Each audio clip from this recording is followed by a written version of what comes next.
Assalamualaikum warahmatullahi wabarakatuh. Selamat malam, berjumpa lagi dengan Ki Kampak di channel MKC TV. Harum mewangi sepanjang hari. Pusing, pusing, pusing, pusing, pusing, pusing, pusing. Di dia Ki Kampak rek carita naon Ki? Ki Kampak carita teh mangkat ka sawahnya jeung budak kota arana teh si Bima nya. Ngurek ka sawah jeung si Bima mawa urek hiji ewang.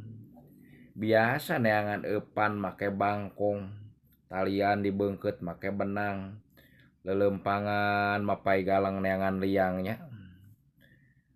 Ai Ki Kampak mah neangan liang bener-bener ai manehna mah rada mata keranjang, bari neangan liang bari ningalikeun bujur. Bujur saha anu ngaramet. Ampun, ceuk Ki Kampak teh degulkeun Ki Kampak teh ai sia nemen-nemen teuing. Nepikeun kaningalian bujur nu ngaramet. Lain Ki, itu mah beda cenah. Naon beda? Embe jeung kuda lain, itu mah ngora keneh. Heuh sia nek ngurek apa nek ningalian bujur, teu baleg pisan. Sok sing bener ngurek mah. Eta mah begitu neangan manggih liang nya, alus teh nya dibuka-buka kumaha dicolok, diasupan mun. Ki, meunang cenah. Ih heueuh geuning dibabawa, mau dibedo, tarik mundur, tarik mundur, tarik mundur nya.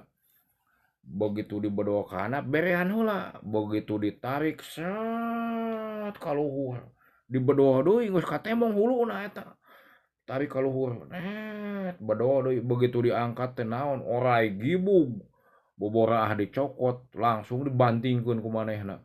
Ki Kampak ge kabur da sieun, ai sia ngurek teu baleg oray gibug diurekan, heuh da teu nyaho cenah sugan teh naon. Begitu diurekan ki langsung set ka jero sing horeng oray gibug lapar. Tuh apes wae da sia mah tadina niatna nempoakeun wae bujur, lain naek ngurek cenah teu baleg. Oke, cukup sekian dan terima kasih. Assalamualaikum warahmatullahi wabarakatuh.